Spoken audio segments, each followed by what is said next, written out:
For these questions, you're going to find the product using a combination of place-value relationships along with the standard algorithm. Remember that an algorithm is just a set of memorized steps that's going to allow you to solve the problem. So let's look at some examples together. On number 1, we see 120 times 60. So to solve these types of problems, you're going to use the standard algorithm along with place-value relationships, what I like to call the I spy method. And so what you're going to do is see that both of these numbers end with a 0. So these are the types of problems that you'll want to use place-value relationships.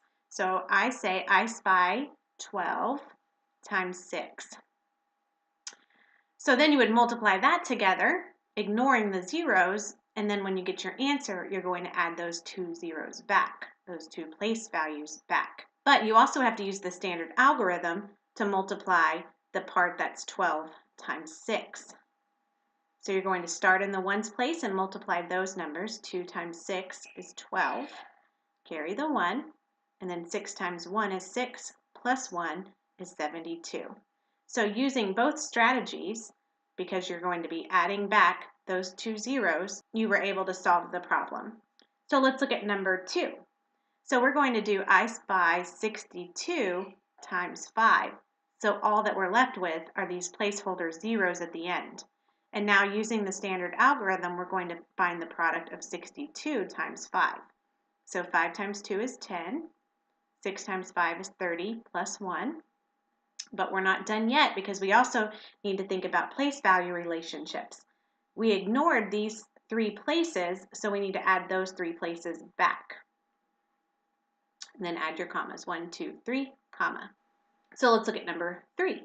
I spy 18 times 6. 8 times 6 is 48. I'm doing the standard algorithm now. 6 times 1 is 6, plus 4 is 10. And now using place value relationships, I know I have to add those two zeros back to the end of the number. All right, let's do one more. I spy 5 and 826. So I need to do 826 times 5. 6 times 5 is 30. 5 times 2 is 10 plus 3. 8 times 5 is 40 plus 1. And there are 2 zeros that I ignored, so I need to put those 2 zeros back and add my comma. So that's how you're going to find products such as these, where you can use the standard algorithm and then use the place value relationship to figure out the entire product. All right, you try some on your own. Good luck.